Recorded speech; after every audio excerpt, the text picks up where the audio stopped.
नमस्कार। कभी कभी कुछ सवाल इतने सीधे और चौंकाने वाले होते हैं कि यकीन करना मुश्किल हो जाता है। आज हम एक ऐसे ही सवाल की तह तक जाएंगे। क्या वाकई हमारे पहाड़ बेच दिए गए? चलिए इस पूरे मामले को समझते हैं। जरा सोचिए, अगर कोई कहे कि जो इंसान 6 फीट से लंबा नहीं है वो इंसान ही नहीं कहलाएगा। सुनने में कितना अजीब और बेतुका लगता है ना? पर क्या हो अगर मैं कहूं कि भारत की सबसे पुरानी, जी हां, हिमालय से भी पुरानी पर्वत श्रृंखला अरावली के साथ कुछ ऐसा ही हो रहा है। सुप्रीम कोर्ट की मंजूरी से आई एक नई परिभाषा की वजह से अरावली के 91.3% पहाड़ियों से उनका सुरक्षा कवच छिन सकता है। जी हां, 100 में से 91 से भी ज्यादा पहाड़ियां। ये आंकड़ा सिर्फ एक नंबर नहीं है, ये हमें बता रहा है कि हम कितने बड़े संकट के दरवाजे पर खड़े हैं। तो इसका असर क्या होगा? देखिए, ये सिर्फ कुछ पहाड़ियों के गायब होने की बात नहीं है। ये तो एक डोमिनो इफेक्ट जैसा है, जहां एक के गिरने से लाइन से सब गिरते चले जाते हैं और यहां 4 बड़े पर्यावरणीय संकट खड़े हो सकते हैं। चलिए एक एक करके इन्हें समझते हैं। तो पहला नतीजा, अरावली थार रेगिस्तान के सामने एक दीवार की तरह खड़ी है। जब पश्चिम से तेज हवाएं चलती हैं तो वो अपने साथ लाखों टन रेत लेकर आती हैं। अरावली इस रेत को रोक लेती है। लेकिन अगर ये दीवार ही न रहे तो सोचिए क्या होगा। ये सारी रेत सीधे दिल्ली, गुरुग्राम और उत्तर प्रदेश की उपजाऊ जमीन पर फैल जाएगी। मतलब रेगिस्तान का कैंसर की तरह फैलना। अब आते हैं दूसरे बड़े नतीजे पर। इंसानों पर तो असर होगा ही, पर उन करोड़ों जानवरों का क्या जो अरावली को अपना घर कहते हैं? ये सिर्फ उनका घर नहीं बल्कि उनके आने जाने का इकलौता रास्ता है, एक तरह का वाइल्ड लाइफ हाईवे। ये हाईवे रणथंभौर और सरिस्का जैसे बड़े टाइगर रिजर्व को जोड़ता है। अगर ये टूट गया तो जानवर एक ही जंगल में समझिए कैद होकर रह जाएंगे और नतीजा, उन्हें मजबूरी में अपने ही करीबी रिश्तेदारों के साथ प्रजनन करना पड़ेगा, जिसे विज्ञान की भाषा में इनब्रीडिंग कहते हैं। और ये स्लाइड जो बताती है वो सच में डरावना है। इनब्रीडिंग के 3 भयानक नतीजे होते हैं। पहला, जानवरों की बीमारियों से लड़ने की ताकत इतनी कमजोर हो जाती है कि एक मामूली सा वायरस पूरी आबादी को खत्म कर सकता है। दूसरा, उनकी बच्चे पैदा करने की क्षमता धीरे धीरे खत्म होने लगती है। और तीसरा, जिसे वैज्ञानिक वॉकिंग डेड कहते हैं, मतलब जानवर दिखते तो जिंदा हैं पर आनुवांशिक रूप से इतने खोखले हो चुके होते हैं कि उनका भविष्य में बचना नामुमकिन हो जाता है। वो एक जीती जागती चलती फिरती लाश बन जाते हैं। तीसरा नतीजा जुड़ा है पानी से। देखिए, अरावली एक कुदरती स्पंज की तरह है। बारिश का पानी इसमें समाकर धीरे धीरे जमीन के नीचे चला जाता है, जिससे हमारा ग्राउंड वाटर रिचार्ज होता है। लेकिन जब पहाड़ काटकर कंक्रीट के शहर बनते हैं तो जमीन वाटरप्रूफ हो जाती है।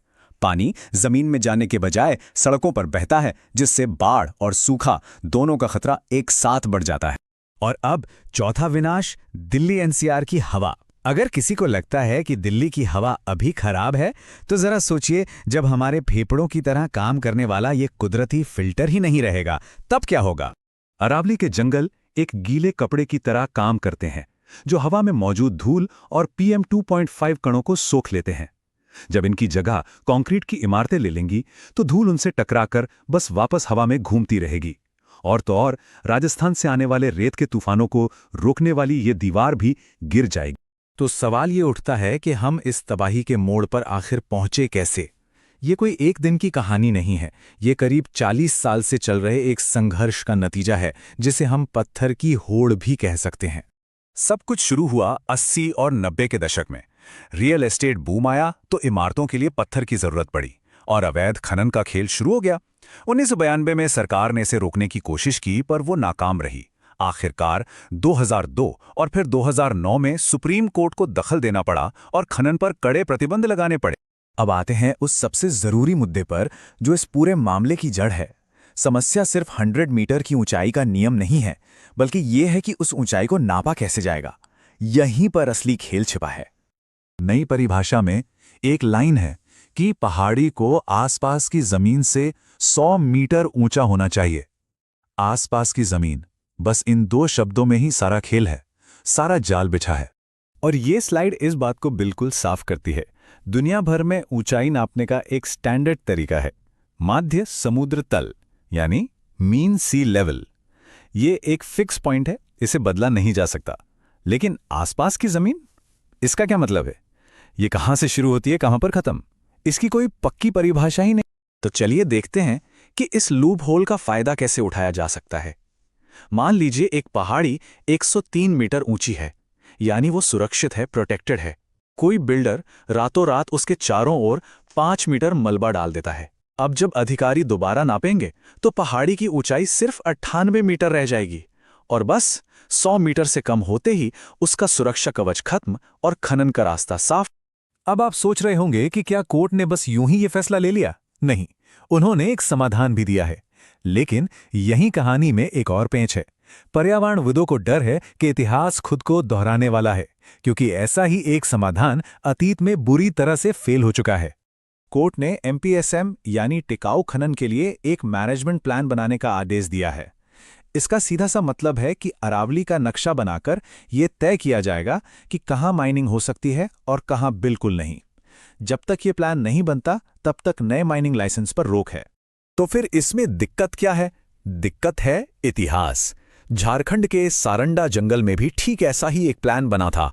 जंगल के 80% हिस्से को नो माइनिंग जोन बना दिया गया, लेकिन बाद में वहां मौजूद कीमती लौह अयस्क के लालच में सरकार पर दबाव डालकर उन्हीं नियमों को कमजोर कर दिया गया और खनन के दरवाजे खोल दिए गए।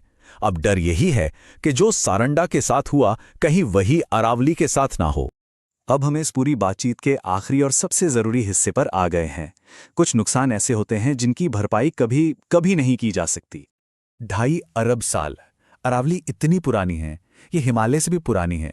ये सिर्फ पत्थर नहीं, ये धरती के इतिहास की एक जीती जागती किताब है।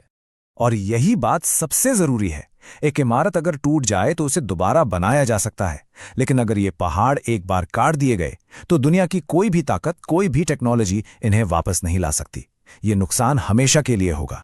तो आखिर में सवाल बस यही बचता है, जब एक तरफ अरबों साल पुरानी प्रकृति है और दूसरी तरफ हमारा तथाकथित विकास, तो हम प्रोग्रेस को कैसे देखें? जब नुकसान ऐसा हो जिसकी भरपाई कभी ना हो सके, तो क्या उसे विकास कहना सही है?